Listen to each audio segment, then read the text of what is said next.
Relationships, part two of many to come. After I did day 18 on relationships, I got a couple of messages with all kinds of questions. First, I don't have the answers for you, meaning I know what I believe and I am where I'm at because I just question everything. So when someone tells me you have to do this, I'm like, why? And then maybe I get a great reason, and I'm like, oh, that really makes sense. I didn't think about it before, and then I do it. Or I get like, because that's how we do it, and for me that has never been a satisfying answer. And so I ask this question all the time, and you should ask the question yourself when you hear what I'm saying, and ask yourself and reflect. I think that's the biggest aim, to kind of give you ideas how to think about things differently. And I mean, everything I say, I really believe, and I've experienced it and tried it, and so it's not a theoretical concept, but you need to find your own truths. And only when we really believe ourselves, the things, when we embody them and really deeply believe them, then they actually work out that way. Meaning, if you just listen to it or just read a book, it doesn't become reality. You kind of have to buy into it. And to do that, you have to find your own truths, meaning you have to explore it yourself. But if you're listening to these videos, then I'm giving you pointers where to look at and how maybe to look at things differently. And then that's the way to find your truth. Relationships. So I got a lot of messages, and one of them, I mean, obviously, the first thing, relationships are complicated. I don't think they're complicated. Um, we make them complicated, and the reason is because we haven't resolved our own kind of fears. So we look for answers in a relationship. So we kind of enter the relationship already with, let's say, a handicap. And then, of course, a relationship always amplifies our state. So if both partners come into a relationship, they both crave something out of the relationship. For example, maybe loneliness, and then, or maybe being loved, and then they seek that, and then maybe the other person doesn't give it to them, or break up, and then it just creates a more calamity. So do you have to be, so the question was like, do you have to be in a relationship to be happy? And what about if you're happy without being in a relationship? What about things like sex, like intimacy and all of that? So I have not been on a date for 9 months now. I haven't had sex for 9 months, and I'm the most ecstatic ever. Now, does that mean because I don't have these things, that's the solution to being happy? No, of course not. These correlation doesn't mean causation, right? So just because one thing happens to be connected to the other doesn't mean they're related. Um, but what I can tell you is that there's a place of deep happiness and peace. And actually, in this period, I also did very little going out, and it's very opposite to my personality. As you can see in the videos, I'm quite extrovert. I'm like, talk about stuff. So for me, being like this kind of introvert for a period, in a way, it wasn't really introvert, but I just didn't need people around me. I could have them around me, but I didn't crave it.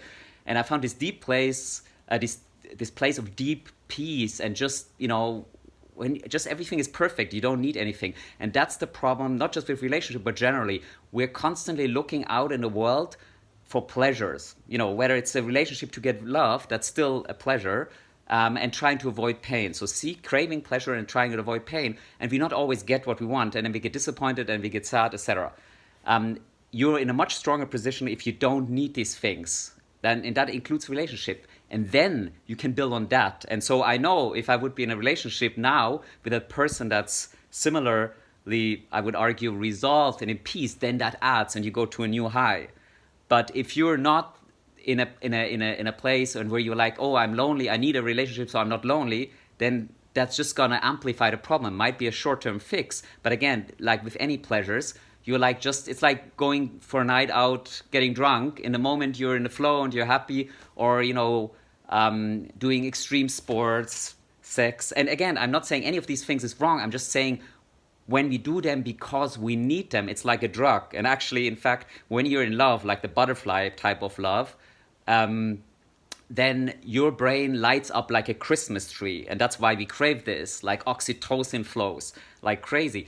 And it's the same, the brain looks the same in an fMRI scanner, like when you're on cocaine. And that's why also the saying is love makes you blind. And then we wake up from this mix. That's, there's usually this 1 to 2 period when it kind of wears off, which is kind of biology trying to connect you to to make babies. That's just evolution, right? And again, evolution has no interest in making you happy. It just wants you to survive and procreate. So that's what's happened when you're in love. Like your body says, like, okay, start making children. But if that's the only reason you're with the person, then obviously this is not going to last, because there's not enough common ground to then make it happen. So I think it's really powerful to be aware of that. You're on drug; it's a natural high. So we might judge people that take drugs, but we all crave drugs in all kinds of form. Alcohol is a drug, tobacco is a drug, love is a drug. When you go do extreme sports or sports generally, you get a you get a shoot of dopamine, which is a drug, right? These are our natural drugs, but still, once you create a dependency, then you need more of that. And again, that's not a position you want to be in. You want to get to that position where you can naturally release them. And so I am right now in this place. It's just incredible. And now I have this newly found energy since I started these videos. And I'm just bursting. I've never experienced it, because I now am in this place of deep peace where everything is fine. If someone says to me, you're an idiot, or someone says like these videos are totally crap, I'm like, that's fine. I'm happy. So whatever. And plus this energy. And of course, if I would now add a relationship, it would be just another level. But if you're in that place, you don't need the relationship, right? And you don't need the drug, etc. That doesn't mean and whatever drug, I mean, like natural drugs, you don't need these things, because you're like on a constant high by yourself.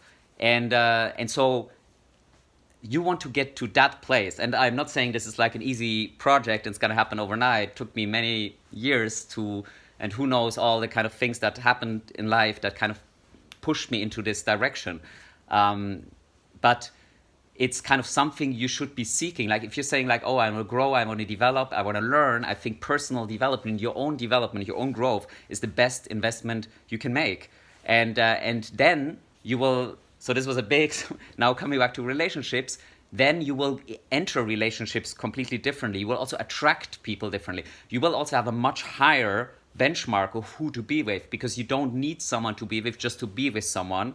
And that makes it obviously more difficult to find someone, but the problem before was that you were finding someone that wasn't good for you, or where you had to make it work. And relationships shouldn't be complicated, right? Why would you add a person to your life when it subtracts from your life, when it makes your life more complicated? That doesn't make any sense. So people say relationships are complicated. You have to work on, yes, you have to work on everything, right? You have to work on your life, you have to work on yourself, you have to work, but it should be adding, it should be it should be an addition to your life. Not every single second of it, of course. It's not a straight line life, or not a straight up line. But when you go into a relationship to get to compensate for something else that's lacking, then it's a recipe for disaster. And it's just a question of time, how long it takes. And I know there are many pressures, like society expects that you are with someone. And that's the other part. Like I talked about this in other videos. You need to free yourself what other people think. You need to do what's good for you without hurting others. But you need to first take care of yourself. So if whatever, your friends or family or whoever tells you you need to be with someone, well, that's your choice, right? It's your life. It's your happiness. Don't be with someone that makes your life worse. And especially don't start being with someone when you're not in a good place, because you're just going to bring the problems into the relationship. You're probably going to attract someone that's also not good for you because of the state you are, because someone that's really excited and happy about life is not going to be with someone that is not. So you probably attract someone that's also somehow dealing with their kind of issues and fears and whatever. And then the two together, is this melting pot and makes the relationship even more, and then it ends in disaster and breakup, and then you go into a low, and then then you become even more self-doubting, and so it goes on and on. It just gets worse. So just take care of yourself first. Figure out what's missing in your life inside, not in your life outside, because you can produce anything. I tell you, you can produce anything you need in life by yourself. Your body can create an amazing life in your head with all the chemistry that's happening in your body. You don't need external events, circumstances, material stuff. They all add to your life, but first you have to take care of this, and then everything is an addition. So then you're 10 out of 10, and then you move into like 12 out of 10, and you just go like a rocket up. So relationships are not difficult. We make them difficult because we bring our problems into them, and because we and because we haven't taken care of ourselves.